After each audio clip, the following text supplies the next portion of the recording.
আসসালামু আলাইকুম সবাইকে। আজকে হচ্ছে পাটাই বেটে শুটকি ভর্তা রেসিপিটা আপনাদের সাথে শেয়ার করব। নর্মালি আমরা পাটাই যখন শুটকি ভর্তাটা বেটে বানাই তখন হচ্ছে লাল মরিচটা ভেজে লাল মরিচটা বেটে তারপরে লাল লাল করে ভর্তাটা বানানো হয়।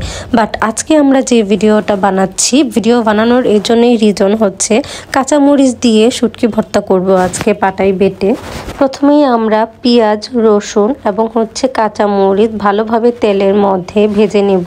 পেঁয়াজ এবং রসুনের কুচি যখন একটু ব্রাউন কালার হয়ে আসবে তখন আমরা হচ্ছে পেঁয়াজ এবং রসুন কুচিটা আলাদা করে তুলে নিব এবং মরিচটাও তো সাথে ভাজা হয়ে যাবে। অ্যান্ড তারপরে সেই হালকা তেলের তাওয়াতে আমরা হচ্ছে মাছগুলো দিয়ে দিব। মাছ বলতে শুটকি মাছগুলো দিয়ে দিব। আর আজকে আমি নিয়েছি চেপা শুটকি মাছ।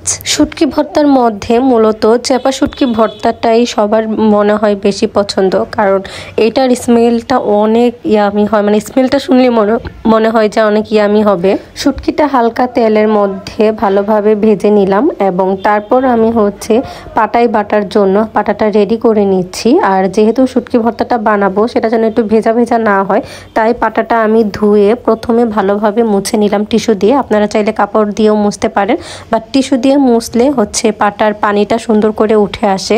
তারপর আমি হচ্ছে প্রথমে শুটকিটা ভালোভাবে বেটে নিলাম এবং তারপর হচ্ছে কাঁচামরিচগুলো ভালোভাবে বেটে নিব। কাঁচামরিচটা আমি পাটায় মিহি করে বেটে নিচ্ছি, কারণ কাঁচামরিচের ছালগুলো যেন না থাকে। সেটা থাকলে হচ্ছে খাবারের মধ্যে একটু অনেকে আছে যে মানে ঝাল না হলেও মনে হবে যে মনে হয় ঝাল ঝাল বেশি হয়েছে, তাই মিহি করে কাঁচামরিচটা আমি বেটে নিলাম এবং তারপরে হচ্ছে পেঁয়াজ এবং রসুন কুচিগুলো আমি পাটায় বাটবো, তাই হচ্ছে এগুলো পাটাতে নিয়ে নিলাম।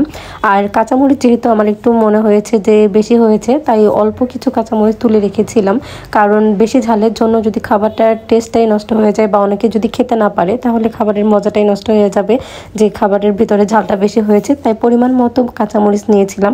অ্যান্ড পাটায় বাটার সময় আর অলরেডি যেহেতু ভিডিও বানাচ্ছিলাম তাই হচ্ছে আমি প্রথমেই মানে বাটার সময় যে লবণটা ইউজ করি সেটা হচ্ছে প্রথমে দিতে ভুলে গিয়েছিলাম। তারপরে হচ্ছে আমি আবার লবণটা দিয়ে সুন্দরভাবে বারবার মিক্স করে নিচ্ছিলাম। আর এই শুটকি ভর্তাটা আপনারা যারা কাঁচামরিচ দিয়ে বেটে এখনও খাননি, এই শীতের মধ্যে আপনারা শুটকি ভর্তাটা কাঁচামরিচ দিয়ে বেটে খাবেন, অনেক ইয়ামি লাগবে। শুকনো মরিচের থেকে মূলত কাঁচামরিচ স্বাস্থ্যের জন্য ভালো আর খেতেও অনেক মজা হয়েছিল। সবাই ট্রাই করে দেখতে পারেন।